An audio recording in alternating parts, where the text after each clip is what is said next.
Sometimes kids need real love instead of tough love. Am I the asshole for letting my grandson move in after his dad kicked him out? I'm a 65-year-old grandmother, and I've always believed in the importance of family and discipline. My son Brandon, who's 45, was raised with strong values and has always been strict, especially with his own children. I used to think that was a good thing, that kids these days could use a bit more structure and discipline in their lives. But now, I'm starting to wonder if I've been wrong all along. My grandson Kyle, who's 18, is a wonderful young man. He's kind, thoughtful, and responsible, but he's had a tough time at home with his dad and stepmother. Brandon remarried when Kyle was 12, and ever since, the rules in their house have been rigid, to say the least. The final straw came a few weeks ago. Kyle had just turned 18, and he was juggling school, a part-time job, and football practice. One evening, his coach kept the team late after practice.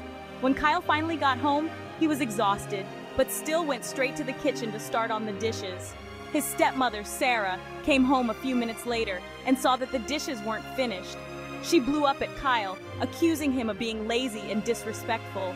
Kyle tried to explain, but the argument escalated quickly. Brandon sided with Sarah, and in the heat of the moment, he told Kyle to pack his things and leave. Kyle walked 5 miles in the freezing cold to my house that night, because Brandon wouldn't even let him take the car. When I opened the door and saw him standing there, shivering and carrying a small duffel bag, my heart broke. I took him in without a second thought. This wasn't the first time Brandon and Sarah had overreacted with punishments. Here are 3 other incidents that still bother me. When Kyle was 16, he decided to grow out his hair a bit. It wasn't anything extreme, just a few inches longer than what Brandon considered acceptable.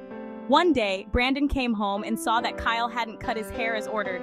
Instead of just talking to him about it, Brandon took him to the barber that very evening and made him get a buzz cut as punishment. Kyle was humiliated, especially since he had a school dance the next night and had been looking forward to it. Last year, Kyle got an A- in one of his classes, which to most parents wouldn't be a big deal, but to Brandon, it was unacceptable. As punishment, Brandon and Sarah canceled Kyle's 17th birthday party, which he had been planning for weeks. They didn't tell him until the day of the party, after he had already decorated and invited all his friends. Seeing him take down the decorations and call his friends to cancel broke my heart. Kyle had been saving up for his own car since he was 15, working part-time jobs and doing odd chores around the neighborhood. When he finally bought a used car at 17, he was so proud.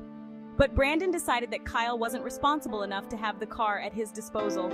One time, when Kyle came home 10 minutes late from a study group, Brandon took the car keys away for a month, even though Kyle had texted to let him know he'd be late. Since Kyle moved in with me, he's been nothing but respectful and helpful around the house. He does his chores without being asked, helps me with errands, and even cooks dinner a few nights a week. I adore having him around, and I feel like I'm finally getting to know the amazing young man he's grown into. But Brandon is furious. He says I'm coddling Kyle and undermining his authority as a parent.